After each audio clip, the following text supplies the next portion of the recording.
आज़ादी की दिशा में भारत की यात्रा कई दशकों तक लंबी और कठिन थी, और इस संघर्ष में सबसे आगे असाधारण पुरुषों और महिलाओं का एक समूह था जिन्होंने स्वतंत्रता के लिए अपना जीवन समर्पित कर दिया। इन बहादुरों ने ब्रिटिश शासन के अत्याचार के खिलाफ अथक संघर्ष किया, लाखों भारतीयों को स्वतंत्रता के संघर्ष में शामिल होने के लिए प्रेरित किया।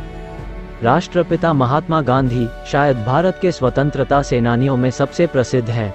अहिंसक प्रतिरोध के अपने दर्शन के माध्यम से उन्होंने ब्रिटिश राज के खिलाफ लड़ाई में भारतीय राष्ट्रीय कांग्रेस का नेतृत्व किया।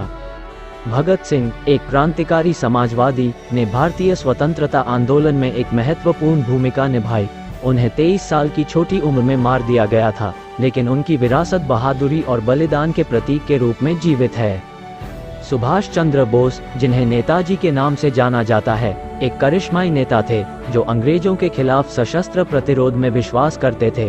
उन्होंने भारत की आज़ादी के लिए लड़ने के लिए भारतीय राष्ट्रीय सेना का गठन किया और उनके नेतृत्व ने हजारों भारतीयों को इस कारण से जुड़ने के लिए प्रेरित किया।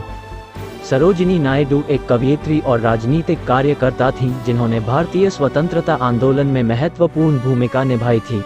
वह भारतीय राष्ट्रीय कांग्रेस की अध्यक्ष बनने वाली पहली महिला थीं, और उनकी वाक्पटुता और जुनून ने कई महिलाओं को स्वतंत्रता के संघर्ष में शामिल होने के लिए प्रेरित किया। इन और कई अन्य स्वतंत्रता सेनानियों के प्रयासों को अंततः 15 अगस्त 1947 को फल मिला, जब भारत एक स्वतंत्र राष्ट्र बन गया। स्वतंत्रता की ओर भारत की यात्रा लंबी और कठिन थी, लेकिन यह इन असाधारण पुरुषों और महिलाओं के साहस और बलिदान से संभव हो पाया।